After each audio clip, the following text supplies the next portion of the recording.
Okay, good morning again, everybody, and welcome. My name is Mark O'Donnell. I am the owner of Operations Excellence, which is a business consulting and coaching firm. I'm just going to take a minute now. Lisa, I want to thank Lisa, Center State CEO, for providing us this opportunity to present this. I will tell you off the top that at their insistence and totally in my agreement that this is not a sales pitch. I'm not here to sell you on my services or my company.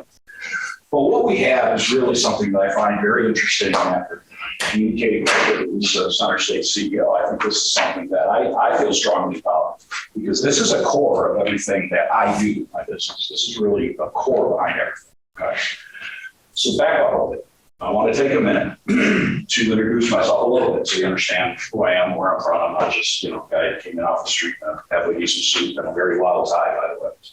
I picked that tie today because I was going to put a much more conservative one on, but I figured being relatively early in the morning, I'd give something a little bright to look at. It's a little bit more eye-opening. So there you go. So again, my name is Mark O'Donnell. I'm originally from Syracuse. I spent the last 35 years in business. I am a degreed engineer. I have a bachelor's in industrial engineering operations research. It was a mouthful from Syracuse University. I got my MBA from Lemoyne College here locally, so good local boy. I've held various positions in a number of different companies over the last 35 years. Started off as an industrial engineer, worked into engineering management and middle management. Was director of engineering for a couple different companies, director of operations, VP of operations twice, and most recently, I was general manager for the Syracuse division, which was formerly J.R. Clancy of the Wenger Corporation here in Syracuse. When I left there mid last year, we had 84 people and we're doing about $50 million a year in annual revenue. Interesting thing about that is we have grown that business 400% in the previous 4 years. So that was an entertaining job to have to see that kind of growth and deal with that, all the organizational stuff with it. So one of the cool things about all the different titles and jobs I've had, I've pretty much always been, no matter what the title of the company, an agent of change, right? I've always been involved with continuous improvement, different shapes and forms, right? And I'm sure that most or all of you have or are or both involved in some form of continuous improvement or are interested in it, or you probably wouldn't be here today. Okay, so that's kind of my assumption starting out. So I'm going to stop there, and I'd like you all to take just a minute, if you would, to introduce yourself, because we're going to talk, and I'm going to talk quite a bit, but we're also going to get to a part, especially later in the presentation, where I'm really going to ask you guys to participate, right? Because this is really, hopefully you can walk away from here having learned something that you can apply to your own life and your own businesses and organizations. So why don't we start over here? My name is Joan Pomeroy. I'm with the William G. Pomeroy Foundation. We're a philanthropic nonprofit here in Syracuse, and we have a dual mission of helping people celebrate their history, as well as promoting solutions for those who are facing a blood cancer diagnosis. Thank you. Hi, good morning. My name is Jordan. I'm a membership manager with Center State CEO. I have a business degree from St. Bonaventure University, and I'm relatively new to Center State CEO. I joined about 4 months ago after spending 8 years at the City Hall Business Licensing Department. Okay. Welcome. Buenos días, my name is Hugo Acosta. I'm the owner of this CNY Latino media company. We publish the only Latino newspaper in Central New York. There are some copies over there. And, thanks. Expecting to get paid for that.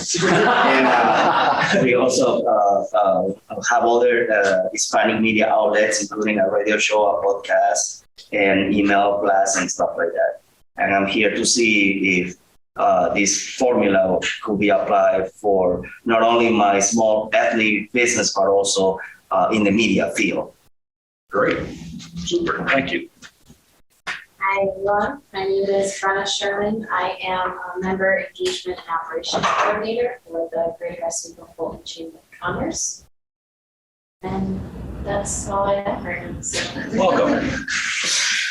Hi, I'm Sarah Brottle. Nice to see you all. I work at the Greater Oswego Fulton Chamber of Commerce, Brenna. I head up a lot of our corporate events and do sponsorship and membership and whatever duties are assigned to me, basically. All of it, maybe some communication, some marketing, all wrapped in one. As like with a lot of small organizations, right? You get to wear a lot of hats. That's I bet the cool thing about that is you get to learn a lot every day. I learn a lot, and every day is different depending on what I feel like doing that day. So. It's interesting to say that. At least I have found, right, in the smaller companies I've worked for, I've enjoyed them more typically because of that reason. Because it's not quite so pigeonholed, if you will, right? So structured. So yeah, that's very cool. Yes, Very cool. it's great. Okay. Found something I'm really good at, you know? That's it. And you may find that you're very good at lots of things.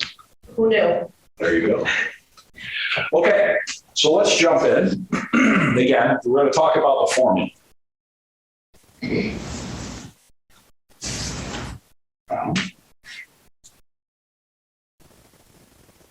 Okay.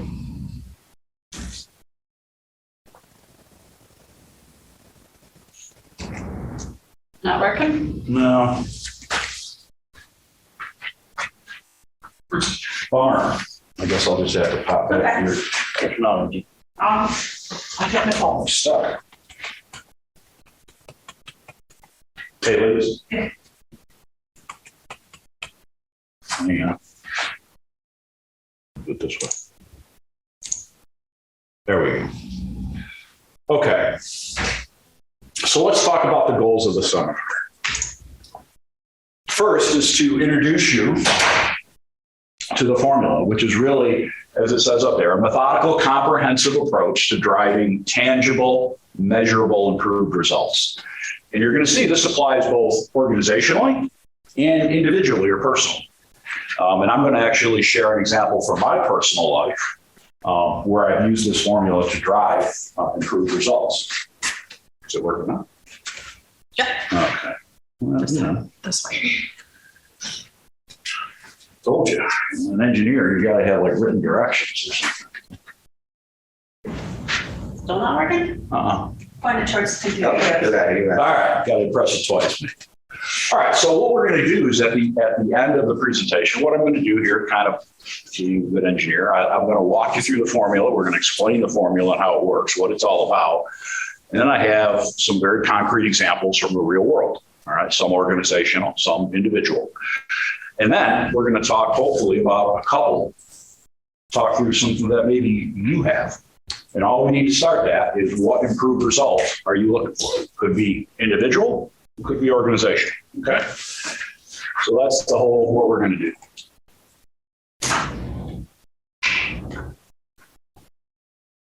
Wow. Okay. Now, if you're non-technical, you may look at that the first time you see it and go, what in the world is that? Or if you're a technical person like me and an engineer that spent 2 years taking calculus and physics and all these other fun courses, you go, wow, that's cool. Right? But it can look overwhelming, right? But you're going to see as you break it down, like a lot of things in life, it is pretty straightforward. It really is. So that's the formula we're going to talk about this morning. Okay. So what's the first thing? Let's start at the far right. Start with that IR. What does that mean? IR is improved results, right? That's ultimately where you start, right? We're going to typically always start with, what are you trying to achieve? What improved result are you after? And you see there's a little OP, right? That's where it could be either organizational or personal, okay? And this is dependent on the organization or the person. I mean, just again, I'm not a sales pitch, but when I'm working with somebody, whether it's an individual business owner or we're talking about their organization, I'm going to get into what are you trying to achieve and what are the specific challenges that are keeping you from achieving it, right? That's the kind of detailed discussion that we're going to have. So I'd like to pause here for a moment and poll you folks. What improved results are you potentially looking for? And again, this could be in your personal life. One of the examples I'm going to use for my personal life is how I went from an 18 handicap to a single digit as a golfer. It's one of my passions. Right? And you're going to see this can apply to that. So individual, personal, or organizational, anybody want to volunteer? And I'd like a couple, 2, 3, because hopefully we'll have some time at the end to work through some examples. So any volunteers? Yeah. Increased engagement as. Increased engagement. Yep, and organizationally, as we're beginning to host events and have in-person things.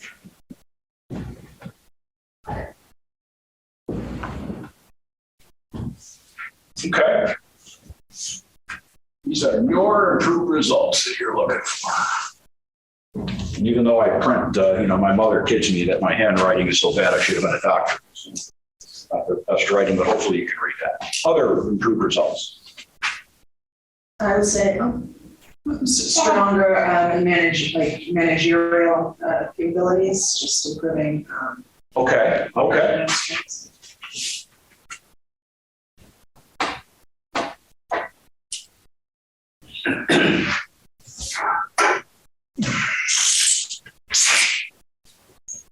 There we go.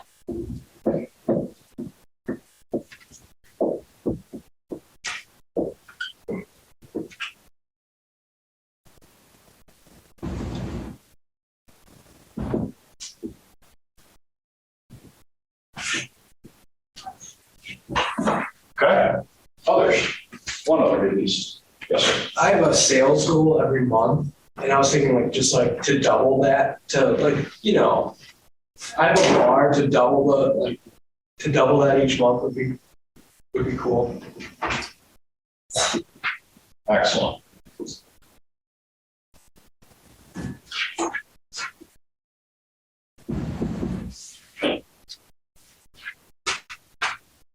Shot you go or no? I was gonna say the second one, but. Better, stronger managerial Yeah. ability. Okay. Yeah. Okay. Good. You want to take a shot or are you good? All right. That's good. So we've got some examples to work through here later on. That was the whole point. Good. Okay. So let's jump into the rest of the formula here. Come on, baby. There we go. Okay. So what is that PBC? This is positive behavior change. All right, so this is how we're going to ultimately get to the improved results. And if you want, by the way, for anybody or all of you, if you leave me your email, I'll send you this. This is not proprietary. I'll send you the whole thing if that helps with note taking. And you're encouraged to take notes, but you don't have to write the whole thing down. Just a really good student. Huh? I'm just a really good student. Yeah, they beat that into my head over the years. And I'm a Rebel. notorious note taker. How about that? I'll put it that way. So I get it. That's just how my brain works. I write everything down. Drives my wife crazy. Okay. So different results require obviously different behavior changes. And we'll talk about those as we get into the examples. The key point here is it has to be a positive behavior change. We'll talk in a moment about how we ensure positive behavior change. Okay.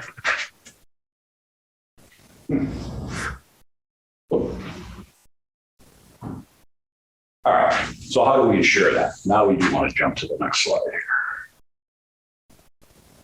It's not being very nice, I'm sorry. What's that? I said it's not being very nice. I don't know if you need to point it at the computer behind you or.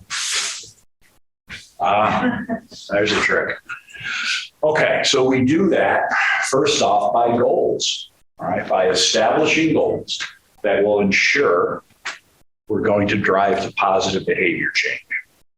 Now, how many in here have ever heard of the term SMART when it comes to establishing goals, right? That's pretty common, and it's something that we use a lot, that I use a lot. Right, so what is SMART? Specific. And this talks about when you're establishing goals, you really need to follow these rules. They have to be specific, right? Don't make just a general goal, right? I mean, for instance, You can turn that right there, that third one, into a very specific goal very quickly because you've got a number, right? You know what your sales are. You could very methodically, easily turn that into a very specific. And the next one is measurable, right? Have to be able to measure the goal. How am I doing against it, right? So if it's this general kind of gray term, it's not going to work well. There we go, attainable. So the point here is when you set goals, it's really important that they are stretch, right? That they require you to kind of go maybe outside your comfort zone, but they have to be attainable, right? I didn't want to set a goal that I was going to make the PGA Tour because I'm just not that good of a golfer. I don't have the physical abilities and I never will, right? But to become a single-digit handicap was attainable, okay? Just as an example. Realistic. Right? I mean, it's one thing as an organization or an individual to have pie in the sky dreams. Dreams are different from goals. Right? We use a thing working with individuals and teams about doing a dream inventory, which is really important. You know, what's the pie in the sky stuff? But that's just kind of the beginning thought process to get to a goal. Right? Have to be realistic.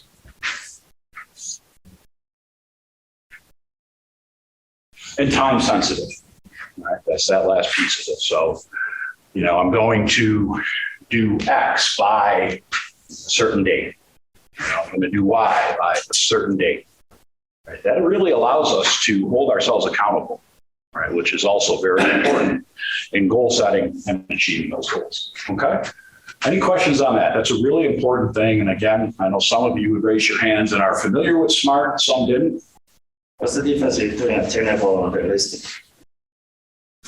Yeah, you know, that's a great question, Hugo. They are very, very similar. So let's think about that. So something could be realistic, but in the present tense might be unattainable because of constraints. You know, I guess that would be the best definition I would give you.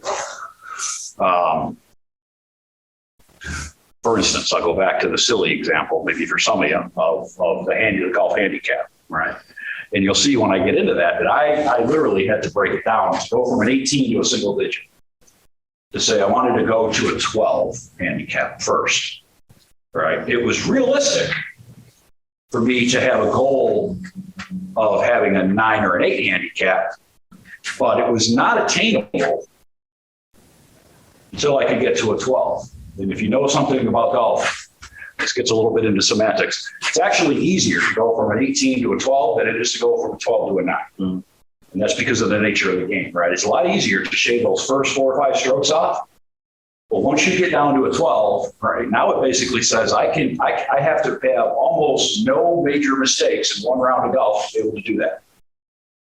So the window gets tighter and tighter. So to make it attainable, I had to first achieve the 12 and then reset my goals to make it attainable to get to that 8 or 9. Does that help define that? It's a little bit semantic, but it doesn't matter, right? Because realistic is realistic. And again, 18 to an 8 or 9 is not unrealistic, but it wasn't attainable until I got to the 12. Great question. Okay, so we talked about goals. Now, what is the A and the S plus K? So the S and K are skills and knowledge, right? And this really gets to, do we have the skills and knowledge to attain the goals that we've set, right? And this gets to what's holding us back, right? What are the challenges that are keeping us from achieving what we want to achieve? Now, you know, again, just using my own example, if a company said, well, geez, you do skills and knowledge, can you train our people to drive fork motors and get them licensed? No, it's not the kind of skills we're talking about. We're talking about skills like goal setting, right? Working with an individual or team to help them do the dream inventory, understand what it is to set goals, work through a process to set goals, and understand how to go and actually achieve them. That's a skill and knowledge base that we would actually work. I'm doing some work right now. You'll see one of the examples with a company out in California doing management development. All right, so we're doing things like conflict resolution, improved communication, For this particular company, and this is very customized, but one of the things that they require of their store managers is manage the P&L. How do you do that? All right, there's some basic skills that we're actually helping them learn. Right? So those are the types of skills and knowledge that we're talking about. And it's obviously dependent upon what am I trying to achieve. So you always have to go back to that IR at the beginning of the form. What am I trying to achieve? Right? And what's holding me back? Does that make sense?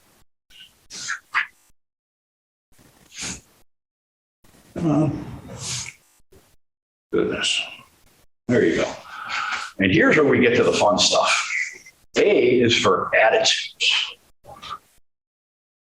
And this is the part when I got into learning this formula and learning how to work it and learning how this is the underlying thing. It needs to be the underlying driver or piece of what I do to help other folks. Really got my juices flowing.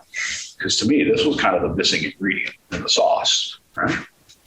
Because I've done, as I said, a lot of continuous improvement, right? But think about this, right? You really need to have the right attitude. So first off, how do we define attitudes? Before I stand up here and give you the answer, anybody want to take a shot at that? Anybody? Well, it's not really a definition of attitudes, but it's just, I think there's two different categories of attitudes, just like positive and negative, optimistic or pessimistic. That's a great point. And guess what? We're going to get into positive and negative in just a second. Yeah. So that's as far as a general definition or overall, yeah. But at the core, what are attitudes? Perceptions. Emotional behavior. Pardon you? Emotional behavior. Emotional behavior? Yeah. I mean, that you're all nibbling at it. You're all nibbling at it. But real simply, what is it? It's thought habits. Right? It's those basic habits that how we think, how we perceive our world, and it's going to flavor how we act and react to our world. Right? That's basically, and again, we could sit here and do a whole probably course for a whole semester talking about attitudes, but at the core, that's what it is. Does that make sense to everybody? Because that's a key concept that we're going to take forward. So obvious question next is, okay, if you're trying to influence attitudes, what drives these habits? These thought habits? Experience. Bingo. Bingo. That's a great segue. Thank you for that. And I didn't even pay you for that.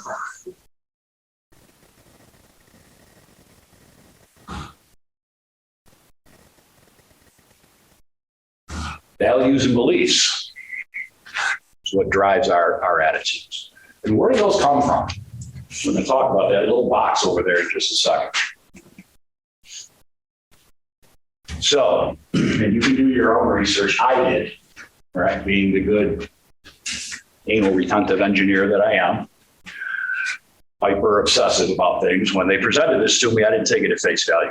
I went ahead and Googled, did some research, and said, yeah, this is true.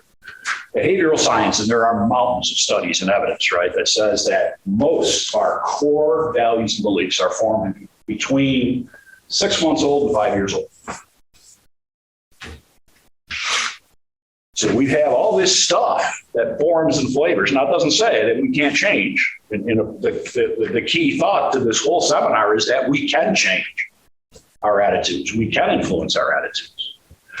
And they do certainly change over time. But there's this core of our being, of our thought habits or attitudes that have been instilled in us at a very young age. How does that happen? It's important that we understand that. So let's talk about that. It's through conditioned response. What does that mean? Anybody want to take a shot at that one?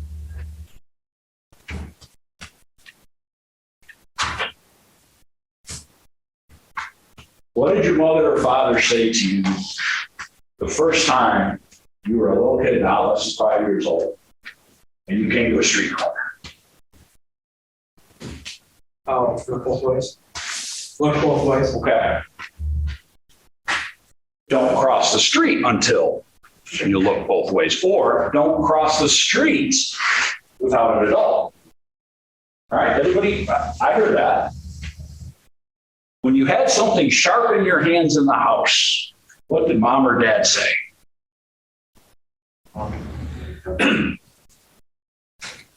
Don't draw with scissors. Don't, right? So you begin to see, right? Don't, what's the other one? The big one now, right? It's unfortunately a big part of our world. Don't talk to strangers.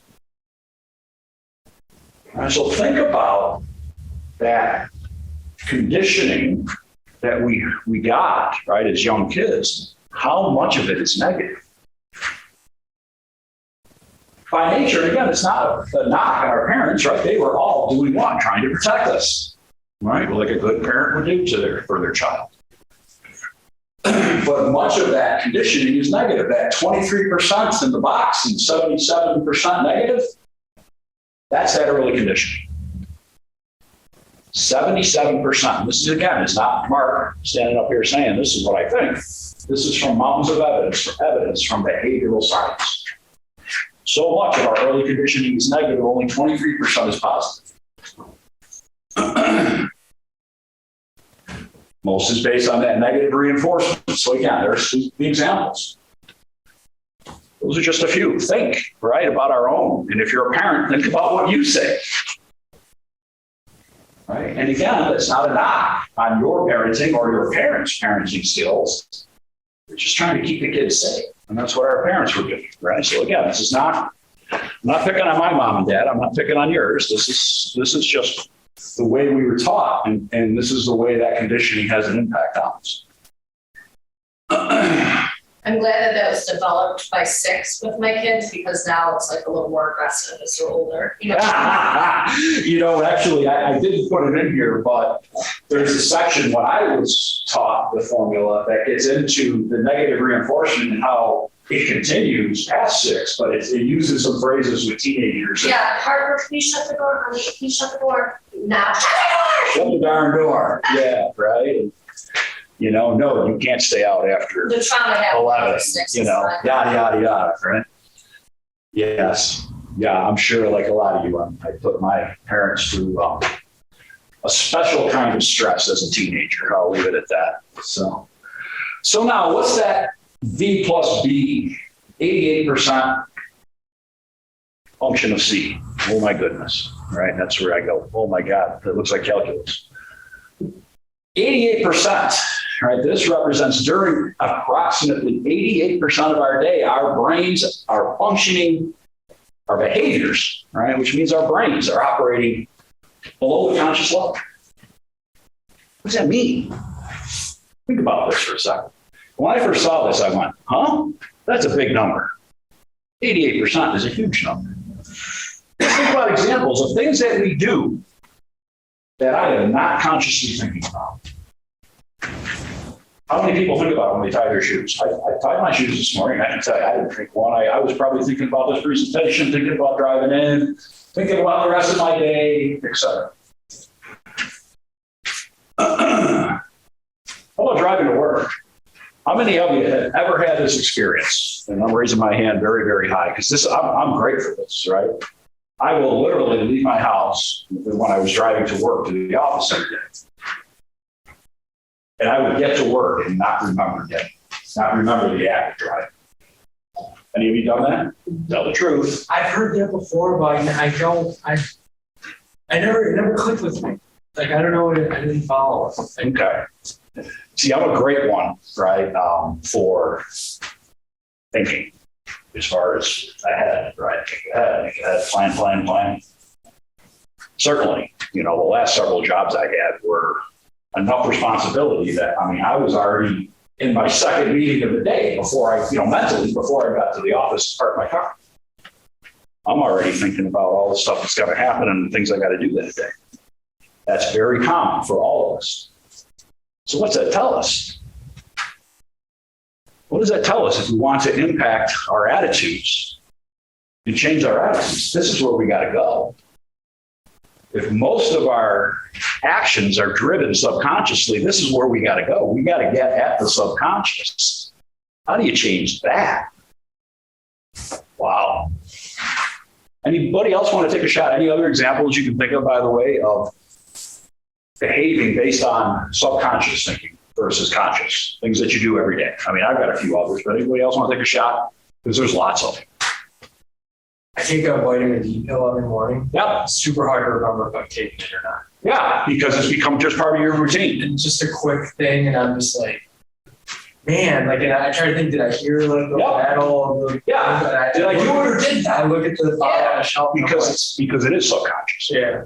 All right, for you guys in the room. Now, most of my life, I've shaved every day, pretty much, right? Occasionally on a weekend, I might not. I can't tell you how many times I've shaved and don't remember shaving. Or during the act of shaving, I'm again thinking about the day ahead, brushing my teeth. You think about it when you're brushing your teeth, really? Sometimes maybe a little bit, but most of the time, no. Right? Any of those kind of morning things that we do every day. Think about that. You know, So many needs about women. Is the straightener off? Like, we all almost straighten our hair, then every day we turn the straightener off. Is it on? Is my house gonna burn down today? I did it with iron, like the regular. I had to go back home and make sure. Right. Right. So does everybody be on board with this? Do you understand and grasping that and saying, yeah, that's true, right? Because this is, again, a really key point here. Because once I got thinking about it and a few things were explained to me, I did not have a hard time understanding or grasping or agreeing with that. So here's the question. How do we change over time how we think at the subconscious level? Because if we can't do that, we can't change those attitudes, which is such a key component of driving ultimately that improved result. This is where spaced repetition comes in. What does that mean? Everybody here remember the multiplication tables? Now, I don't know how many of you might have went to parochial schools like I did. I'm not going to pick too bad on the nuns or Sister Antoinette, who certainly had a mean streak in her, but we'll leave that on the table. But all of you, I'm sure, studied multiplication tables, all right? 1 through 12. And guess what happens? Once you get beyond 12, we're not as good. We can do multiplication tables to this day in our head, most of us. But you get beyond 12, you can't. Why is that? Because they stopped with the spaced repetition at 12. If they were like the school that I went to, that's what they did. Other examples that you can think of from early education or other examples in your life of spaced repetition.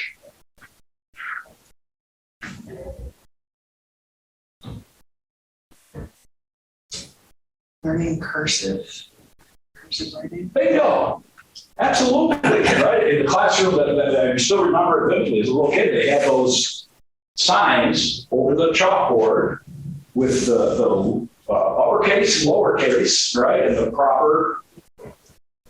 Absolutely. You practice it what? Every day in those early grades. Every day. You had that special paper with a big, oh yeah, I can still vividly remember it, obviously. That's a great example, spaced repetition. Because guess what? Every day it seemed like we were practicing our letters. Yeah. Another one. National anthem. Yes. Right. Right. As an American kid, right? They taught us the Pledge of Allegiance, right? And we learned the national anthem and we learned the words. Right? Spaced repetition. Right? Repeat the same lesson, the same act, time after time after time over time. That's the definition, spaced repetition. I was gonna say church or. Yeah, church and prayers, like the church service. Prayers, Yes, I'm a good Catholic boy, so yes, I vividly remember. All right, this is what you do during Mass. Right? This is, this is how you recite certain prayers. I'm sure it's the same in other religions. All right, this is the process. Time after time, right? They did the same thing. And guess what? If they were like the schools I went to, they probably used a bit of that negative reinforcement to teach it to you. Oh, yeah. Right? So you kind of got both ends there. Great. So you guys get it? So now let's use a few examples from advertising. The great executive minds from New York City and LA and elsewhere that are marketing, they get spaced repetition. They understand it and they use it every day. So what company is, and what product is the real thing? Come on. Coca-Cola. It's the real thing. They've been using that slogan since before I've been alive, I think, right? And they still do. Whose slogan is just do it? Nike, the swish, right? And again, I bet, and I won't take the whole bunch of time this morning to do it, but I bet if I quizzed each of you, you could probably recite at least from one commercial, one punchline that's current today. Probably. Right? I could, whether I wanted to or not. Right? That is how they market. That's how they're getting in your brain. Right? They're trying to influence your behavior by getting into your subconscious. They're using spaced repetition to do it. And guess what? Works. Because they wouldn't keep doing it all these years if it didn't work. You just gotta have. If you sell out. What's that? Now Billy Fusillo is like not around anymore, or his dealerships aren't as big anymore. People still say like it's huge. Huge time. You think Billy Fusillo? Yeah. How many times did that commercial come on? It seemed like it was on like every 5 minutes, especially if you're watching a ball game. You love sports or something, it was always on. That DWI radio commercial. Yes. I rolled up like.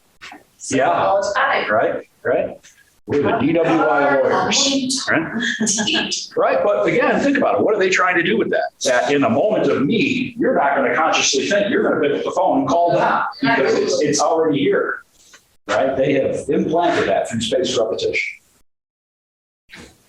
So from those examples, do you get and understand and accept how powerful spaced repetition is?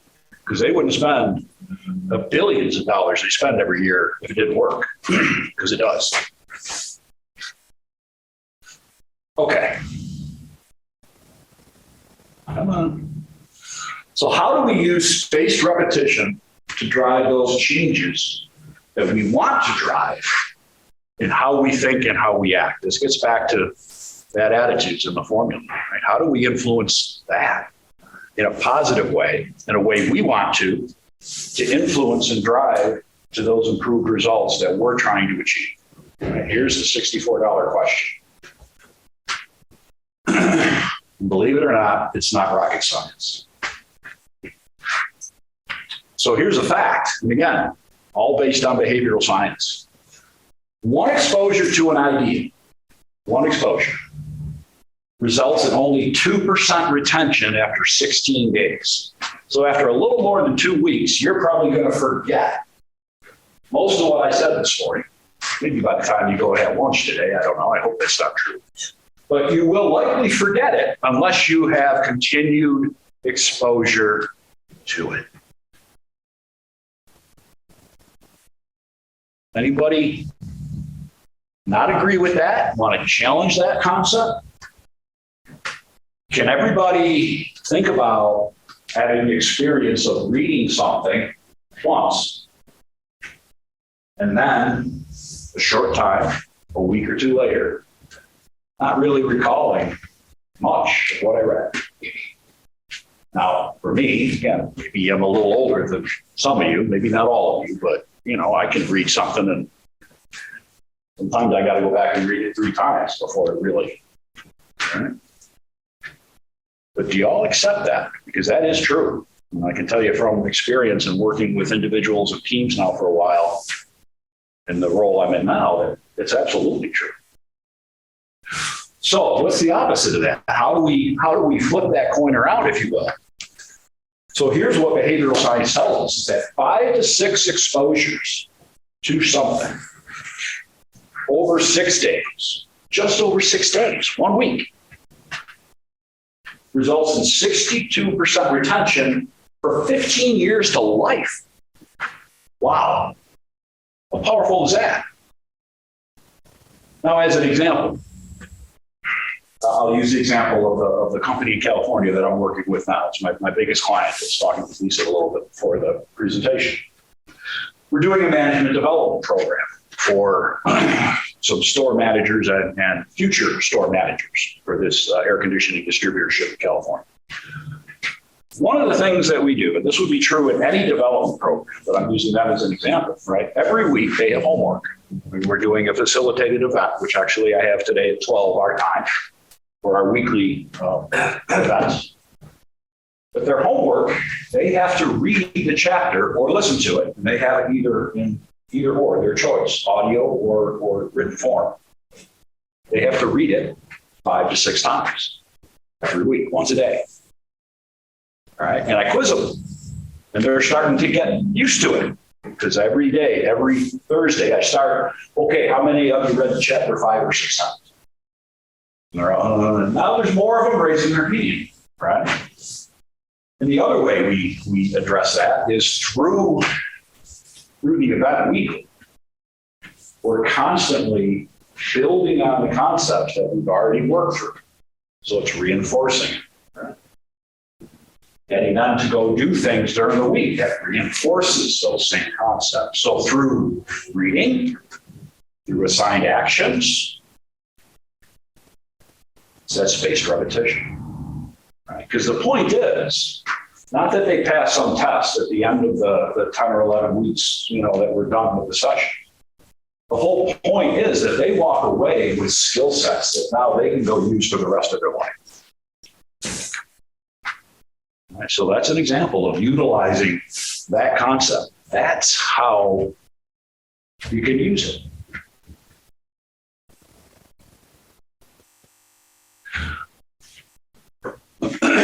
So we're gonna use that, and we're gonna talk through the examples here in a moment. Kick around some ideas on how we can use these concepts to get at those improved results that you folks identify. So before we do that, to help you, I'm going to walk through a few examples for you. So let's talk about example 1. Example 1, this is a printing company, okay? And the owner, in conversation with one of my peers in the network that I'm part of, said, look, I've got a problem. I've got all this growth in my business and I'm over capacity and I don't understand it. I bought this new equipment. I've ramped up to, I've got 16 people now in my operation. And it seems like everything costs more. What's going on? All right. So the improved result that they both agreed on was they need to reduce costs, but even bigger than that, they need to increase their capacity. All right. So as they worked through, what were the challenges they were facing? Right. This goes back to looking at it. What am I trying to achieve? What's keeping me from achieving? Okay. They agreed that they need to increase throughput and reduce costs due to rework and rehandle between the design and the production team. So a little bit of background on this example. They had a design team that would design a project for printing, right, based on the inputs they were getting from the customer. The design team had little or no knowledge of the actual capability of the various pieces of equipment. And they did not have exposure to the production schedule, where were machines already booked up. All right, so they didn't understand the constraints and the issues that the production team was facing. The production team had no understanding on the constraints and the demands facing the design team. So they would typically hand off a design, right? So this is one of those classic case studies of silos, right? You had the silo of design, you had the silo doing production, and the twain never met. Not really. They didn't really understand each other. It was, I do my part, I throw it over the wall. Production does their part, they throw it back, they throw it to the customer. And in the meantime, what was really happening was production was giving them back the design saying, look, we're not going to meet that date. You need to redesign this. So does everybody understand that every time, because of rework, whether it's office work or making a widget, and I spent a lot of time in my life in factories. There is no such thing, by the way, as a widget. But if I'm making a plastic chair or whatever, right, every time I have to retouch that or retouch a piece of paper or retouch a design or a project, it's costing me money. And guess what? I typically haven't quoted it that way. So that's adding costs that I'm not getting paid for, which is ultimately going to do what? Take away from my margin, right? Again, not rocket science, pretty simple. So that's the problem they were facing, and that is the positive behavior change that they wanted to drive. So how do they do that? So they set some very specific goals, and I generalized them here, and we could talk about how you would drive these much more specifically. But the key goal was to drive better understanding of the design constraints by the production team and better understanding of the production constraints by the design team, right? And better visibility of that schedule both ways so that everybody understood. Does that make sense when we define what the problem is, right? Again, if you really get into the nuts and bolts, you could almost say some of this or a lot of it is common sense, but you need to really understand the problem to drive to. Excuse me. So what are the skills and knowledge? So this really gets to, first off, you had to introduce both teams to the details of the constraints of the other and the causes of those constraints. They needed to understand, or if you will, walk in the other team's shoes. Right? And now what it's really going to get to is understanding what it is all about, which is ultimately about customer loyalty.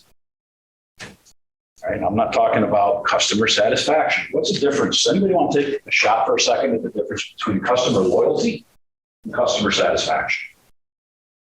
There's a difference, and it's pretty significant. Repetition and coming back. Say again? Repetition, like. Yeah, that's part of it, right? Because if I'm a loyal customer, I'm always going to come back to you, right? If I'm your loyal customer, yep, that's part of it. I'm always going to come back to you.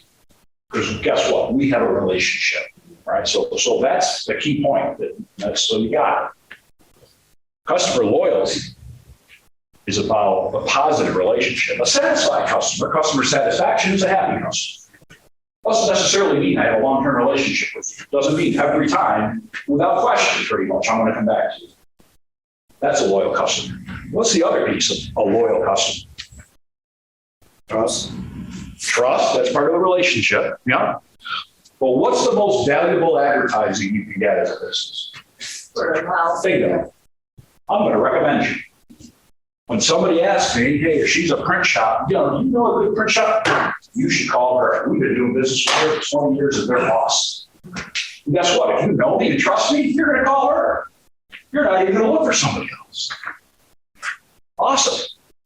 You see the difference? Customer loyalty, customer satisfaction. Everybody measures customer satisfaction. What they ought to be measuring is customer loyalty.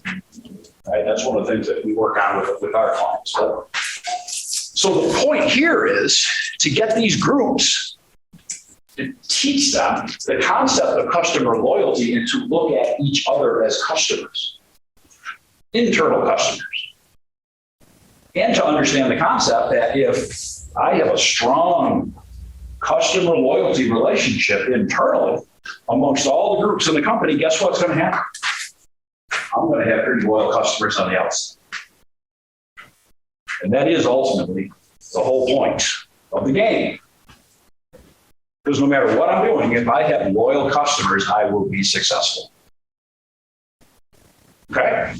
This is a great example. I love this one. Even though, again, it was a small company. We only have 16 people, single owner.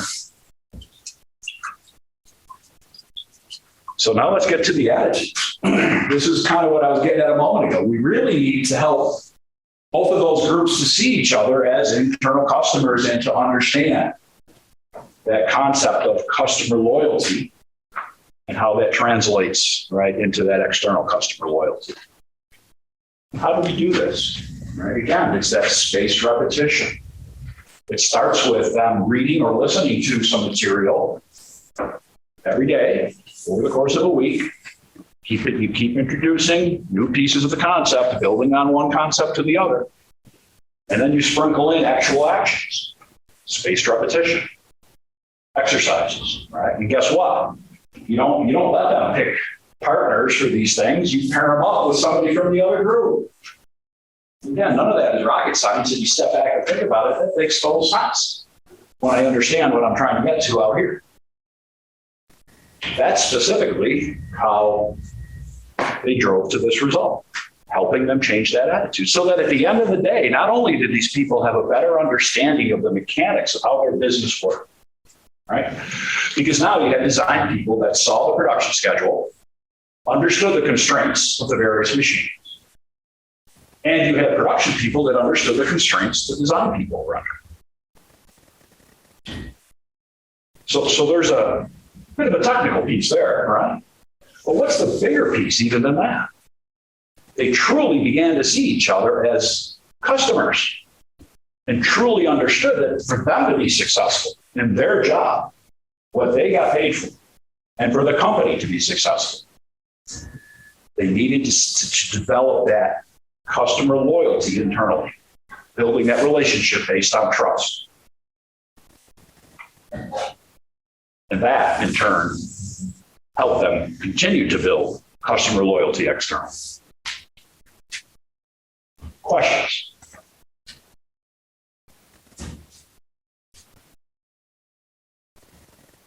Not sure you all look sold. Questions? I'm assuming that this formula is applied from managerial position. This is not a formula that you throw to employees and you two work it out between production and design and stuff like that. Remember, my case was the second one about managing ability. This is something that you create those skills. Yeah, so and Hugo, that's a great question. So if we think about that second one, because actually that was two of you. That was not just you, that was actually two of you that actually I just tried to think had that same improved result. Typically what we would do here, if that's an individual, say if that's the executive or a department manager that is looking for that, it would be one-on-one work with that individual to help them develop their skills to start with, right? Which means there's going to be working on their attitudes, right? Using spaced repetition and that positive reinforcement to build their skill sets, change their attitudes in a positive way to improve their managerial abilities. And there's probably some skills and knowledge development that's going to go with that. Now, point two to that might be, what are you really trying to achieve? And what are the other challenges within the organization that maybe you're facing?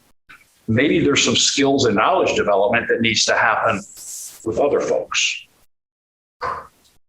Ultimately, right? Because maybe you start off with, as an executive, saying, you know what, I know I need to be stronger here. Okay, there's specific things that you can do to drive to that. But then it's kind of like the layers of the onion, right? Now maybe you peel it away and say, you know what, I'm not getting, go back to this example, I'm not getting the capacity, I'm not seeing the amount of work that I would expect out of my people. Or, geez, you know, here's a classic one that almost every business owner I talked to in the last 6 months has told me. I got an issue with retaining good people. I got a turnover issue. Pretty common right now with the way the workforce is, right? Because guess what? Especially if you have any kind of really strong skills developed already, you're willing to move around. You could almost name your price in certain professions right now, or if you're willing to go jump ship and start somewhere else. So people are having a hard time. So if I have any reason that I'm not happy, I'm leaving. More now than ever, probably more than any time in my 35 years in business that I've ever seen in a labor force. So that might be another layer of the onion. Right? So once that executive or that owner starts working on their own managerial or leadership skills, right? Because there's a difference, and that's a whole nother seminar. There's a big difference between being a good manager and being a leader. Guess what? I don't need to have the title of general manager or executive director to be a leader. I might not have any title and be a leader. But I'm going to table that for now. But to your question, there might be more layers to that onion. Does that help answer the question for you? Yeah. Okay. So you might find I've got other improved results I really need to identify, and then how I'm going to go get there. Okay. Okay. So let's walk through another few examples, and I'm going to go through these a little faster now that you get it. Before I do that, the rest of you, any questions on that first example? Hugo, thank you very much. That was a great question. I don't have questions, I can just, after seeing it in our work that we do, I can see how we kind of already are using a formula like this. Yeah. You know, like my own examples and stuff, so I think it's great. Okay. And that's a great point. And one thing I would point out from my own experience, because like you, right, as I first went through this and I was first introduced to this and how to use it and how to apply it, I got thinking back to my recent past and saying, man, we did a ton of continuous improvement efforts. Some were successful, sort of. Some were less successful, and some just weren't at all successful. And as I started thinking about that, why weren't they? And honestly, I kept coming back to the attitudes part, right? That was the part we missed, right? That we hadn't really applied spaced repetition, and we hadn't helped people change their core attitude and helped people really change how they behave. Because to do that, again, you got to really get at that subconscious, and that gets back to that spaced repetition, right? So if we really only introduce something once or twice, how much benefit were we really giving people? So that's a great point. And that's written again, just sharing for me as I look at this and look at my recent past, that was a missing piece of the puzzle. Okay, so let's talk about the second example here. Come on. There we go. Okay, so this is actually the example, and I've talked about it off and on throughout the course of the morning so far, so I'm not going to spend a lot of time on it, but this is the example of the group that I'm working with from the air conditioning distributorship in California. Fairly large. They've got 50 stores across California and a number of Western states. Every store has a store manager. So happens I'm good friends with the chief executive there, and we just got talking off the cuff, literally, on a personal phone call one time, and he started asking me about what I do, and he started opening up about his problems. Next thing you know, we're doing business together. Because his core problem was, I got a lot of turnover. Geez, pre-pandemic, I looked at a picture in our lobby, and 15 of my 50 store managers are gone. I've had to replace them in the last 2 years. And I need a stronger bench. And I need to do something about reducing turnover, because this is such a core to his business, are these store managers. And it's expensive, right? So anytime you have to replace somebody like that. So what's the positive behavior change you had in insurance? We had to drive to, he wanted to increase or improve that bench strength. And I can tell you, this is pretty common in a lot of companies. How do we improve that next level, right? These are the people that may have been identified as high performers, right? How do we help them be ready when the opportunity comes for them to step into the next role? Because what's the biggest mistake a lot of companies make? I can say this from my own experience, right? We promote people because they're really good at what they do, but we don't really provide them the added skill sets to be successful at the next level. Or identify that they're on the bench. That's the first step. Yeah. I mean, a lot of companies, most of them that I've been associated with had some kind of process or program that identified high performers. But I will say, even though, we gave it lip service, we didn't do a good job really developing those people to be ready when the opportunity came for them to step into that next role. Okay. So that's what would be my bench strength. All right. And to also provide this development opportunity for store managers, because he had some that had, just like that, risen up through the ranks, hadn't really been given the next level of skill sets. They were kind of good, but maybe they're floundering a little bit. And guess what? If I flounder enough, I'm not going to be happy. And if I'm not happy long enough, I'm going to make a change. So that gets to retention. So what are the goals? And again, I could go through everything here. I didn't want to waste your time this morning, but we got obviously very specific. As my friend John and I were working together and said, okay, he needed to clearly identify those high performers by a certain date. We wanted to complete the first group of management development here, which we're on target to do by June, begin the second and third groups, in May, and all management development for all three of those groups done by August. Those are, you can see, we're generally speaking, that's pretty close to the rule for SMART goals. And skills and knowledge. So what are some of the skills and knowledge that we need to develop? And I talked about this a little bit earlier, so I won't spend a lot of time here.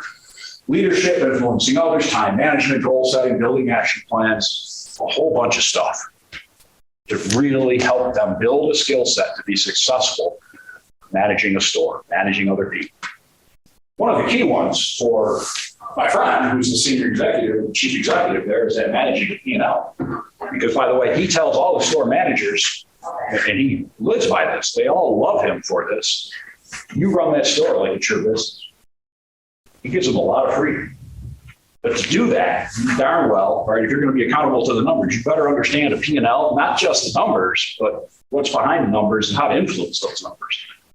All right, so there's certain skill sets there. Then we get to that attitudes. The all-important A. So yeah, talked about it already. We use space repetition. We continue to use space repetition in that skills development, but also in helping them build confidence. Right? I've seen these guys go from obviously really good at what they do, maybe a little intimidated to be in a educational type setting for maybe the first time since they got out of high school,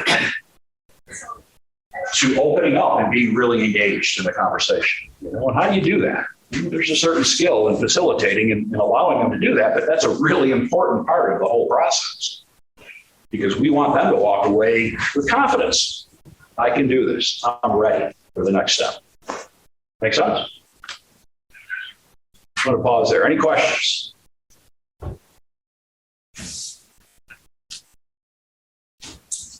Okay. So here's one where an owner, and this is actually somebody that, again, I happen to know here locally, a business owner. It's a home improvement business. They basically do windows, siding, bathrooms, right, all that stuff. But what's his goal? This is a very personal goal. He wants to be able to spend more time with his family. Here's a guy that is an owner and is spending, like a lot of small business owners, a lot of time. We're talking 70, 80 hours a week. He's got 2 young kids. So what's the positive behavior changes? Offload some responsibilities from the owner, right? Part of this is to help the owner let go. Because guess what? As a small business owner, it's like our baby, right? We're kind of control freaks. And I totally get that, right? Because to some extent, if you're not successful, but in the same breath, as you grow, all right, you have to be able to step back. So that's a big positive behavior change for this individual. So let's talk about goals, all right? So we want to reduce his average work week from 75 hours to 50 hours. And we actually set mini goals within this because that's a big jump for somebody working 75 hours a week, go to 50. Okay, let's cut it down to 60 to start with. All right, and then cut it from 60 to 50. All right, so we kind of helped him have bite-sized goals, attainable, realistic, right? Maybe it's not unrealistic for him to get to 50, but it was not attainable right away, right? It goes back to kind of that same concept we talked about earlier. Whoa, boy, that was a quick draw. There we go. So skills and knowledge, right? Working one-on-one with the owner to help them let go, which gets to that control issue, right? So there really was some positive reinforcement we had to do to help him let go of that control. Develop specific skills and knowledge for certain members of their staff, right? So that they can step in, take on certain responsibilities, offload the owner, okay? And the attitudes. It was a big one to help the owner be comfortable with letting go of some of that control. And that's a big one. And again, space repetition to do that. And also to build some confidence in a few of the staff members that hadn't had that level of responsibility previously, right? Okay, last example, then we're going to jump into at least one of your improved results. I'll let you pick. Yeah, I'm sorry, Mark. We only have from 9 to 10, so some people might be. Oh, okay. Well, then I'm going to skip this and I'm going to actually let you walk through. I didn't realize that. I thought you had till 11 11? or 10. I'm sorry, whatever. Till 10, yes, 9 to 10. 10:30. Okay. So which one do you want to pick? I'll let you guys pick one of the three. Thank you. Thank you. Increased engagement. You want increased engagement. You okay with that, Hugo? Yeah. Okay. We figured it out. Okay, no, that's fine. We're gonna do increased engagement right now. All right, so let's just talk about that. But I'm not going to write this down. You're welcome to write down your own notes. But what would be the positive behavior changes that you necessarily would have to drive to achieve that result of increased engagement? Now, Let me just get the notes out. yeah, she's already made notes. I love it. So thinking about past experiences and like the positive of them and affirming like what worked in the past for engagement. Yep.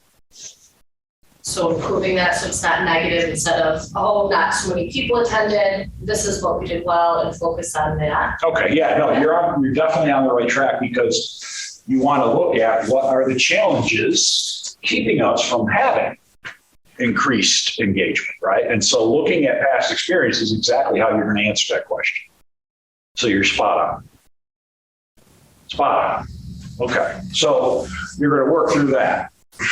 And again, it's hard to come back to what are the goals and the skills and knowledge and what attitudes, right, that we have to change or influence without working through that positive behavior change. Because I think you see now, certainly, it's kind of drilling down, right? It's that drill down method of asking questions. And whether you're asking them of yourself or if you're sitting down with, coworkers or the chief executive or leader or whatever, that's how you're going to get to those positive behavior changes. Because ultimately the question is this: what challenges are keeping us from achieving that result today? All right. So that's how you're going to drive to what positive behavior changes. And again, take the formula back, right? What goals do I need to set? What skills and knowledge may we have to improve on? And what attitudes do we have to change through spaced repetition to drive to that positive behavior change, which will result in the improved result? All right, so it's kind of, we're working back. You can't, and again, I can't get into specifics, without you doing that, but you're asking the right questions. Absolutely. Let's use the managerial ability. We want to improve better, stronger managerial abilities. So that's the improved result we want. What positive behavior change or changes might we necessarily have to make to get there? In my particular case, Sure. it will be delegating more, letting other people, because you got to remember one thing, not only this is an ethic-based company, but it's also media in the company, and sometimes the style and the way of doing it is kind of difficult to implement it. And I don't mean to offend anybody, especially when we are hiring millennials and new kids. Yeah. To do this type of thing. And the way they may do things and view things might be very different than the way you would, just based on generations. Yeah. So certainly you can see if there's a whole lot of thought that's got to go into what work's got to happen there, because part of letting go, I heard this and it's funny. I had this conversation just yesterday with an individual, and he laughed when I said this. The art of management is allowing other people to make mistakes in your name. The first time I heard that, I was a manager and I went, what? I don't like it. But it's true. Now, the reason I was having this conversation is because this, without going too far, I was an engineering manager. As I said earlier, my background is industrial engineering. This one young woman had the misfortune of being an industrial engineer that worked for me. Well, guess what? That's my area of expertise. But she really wasn't getting everything done to the level she needed to get done. But what I would do, and I was doing this over time, she would get so far in a project, and I would end up just taking it and finishing. Finally, the plant manager, who was my peer, came to me late one day, and we used to have these late day talks. He's like laughing. He's like, she's never going to learn. She's never going to learn. Because guess what? You keep doing it for her. You got to let her make her own mistakes. And I thought about it. And guess what? The best lessons I ever learned in my career and in my life are when I made mistakes, because I've never forgotten those. My successes, I'll forget some of those. If I made a mistake that hurt, it was painful, guess what? I'm going to remember it. But so part of that letting go is letting people make mistakes, right? Letting them find their own path to an extent, as long as it's not going to hurt the company, right? I had an owner one time that said, as long as nobody's going to get hurt, it's not irreversible, let them try it. Okay, I can live with that. You can always fix it. Right, but those are some great thoughts. What other things might be holding you back? I can think right now from the managerial position. Yeah. No, that was the only one. Okay. Sometimes I got this weird notion that this is my thing. I want to do it my way. Yeah. That, And guess what? As we talked about, I get it, right? You're a small business and it's your baby, So the other thing I would leave with you is, if you're going to do that, something you might want to seriously think about is developing that next generation that you're going to be handing responsibility to.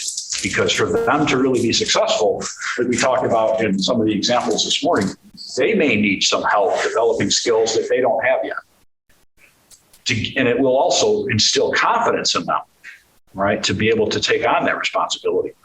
Because the worst thing we can do is give somebody that added responsibility of being in a managerial type role and not give them the skill sets, and then they end up floundering, right? Because you're going to take Setting them up to fail. Yeah. Opposed to setting them up to succeed. With Exactly. Education and walking them through, and Exactly. everyone has their own process, obviously, but if you Exactly. let them walk through, start to finish with you, let them refine it, Yep. to what they prefer, then Help that them to be creates a successful. leader, and I mean, someone that feels confident to do it their way, but knows what criteria I guess we hit.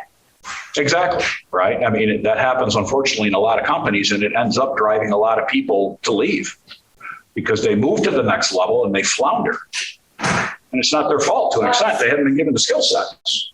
Brenda's taking over some responsibilities, and that's what we've been doing. Basically, I'm like, this is how I do it. Yeah, You figure out how you like to do it, we'll talk about it. Yeah. And if it works for you, and it works for me, because the same goals are being accomplished in Yeah. a way that meets your needs better and that you Yeah. prefer.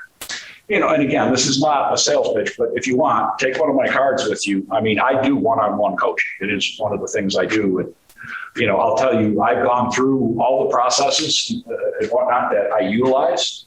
One of the things we do is an assessment. And one of the things I learned about myself is I really like helping people. It's when I've been the most satisfied in my career. It's not about the size of the company I've run or the amount of money we made. It was always about helping people. I get to do that now. So, Like Brenda referenced the paper binder, and she's like, I scanned it all in to a file like a normal person. I'm like, well, for you, you're already improving the process. right, because that's the way you prefer to work. Right. All right, I think we are about out of time. I want to thank you all very much. It's been a pleasure meeting you all. I hope you take away some positives from this. If you want, leave me your email. I'll send you the presentation. You're welcome to have that. There's nothing proprietary in it. So Thank you so much. you're welcome.